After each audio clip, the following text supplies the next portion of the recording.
ठुकराठो मां वाके ख़बर ॾींदा हलूं। सजाद हुसैन मंगी जी रिपोर्ट मुताबिक़ माइट घरवारीअ खे तलाक ॾियारणु था चाहिनि, पर मां छॾणु नथो चाहियां। ॻोठ अलाह वधायो छॾण वासी प्रेस क्लब पहुतो। साल अॻु पैसनि एवज़े पसंदि जो परनो कयो हुयो बरकत अली छॾण।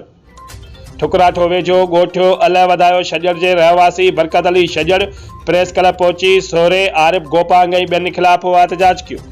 उन मौक़े ते बरकत अली छॾण साफ़िन सां ॻाल्हाईंदे चयो त ॻोठ इरशाद गोपांग लॻे कोट बंगलो मां 1 साल अॻु मूं माई काजल गोपांग सां पसंदि जी शादी कई हुई, जंहिंजा मुंहिंजे सोरे आरिफ गोपांग 5 लख रुपया एवज़ वरिता हो।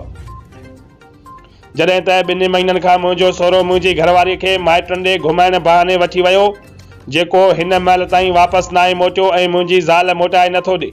हू मुंहिंजी घरवारीअ खे मूं ख़िलाफ़ भड़काए कोर्ट मां खलह कराइणु चाहे थो, जॾहिं त मां पंहिंजी घरवारीअ खे तलाक ॾियणु नथो चाहियां। होॾां रशीद गोपांग, शहज़ादो गोपांग, फरीद अरबेलो ऐं ॿिया मूंखे जान खां मारण जूं धमकियूं बि ॾेई रहिया आहिनि। हुन SSP खैरपुर खां मुतालबो कयो त मुंहिंजी ज़ाल मुंहिंजे हवाले करे मूंखे तहफ़ुज़ ॾिनो वञे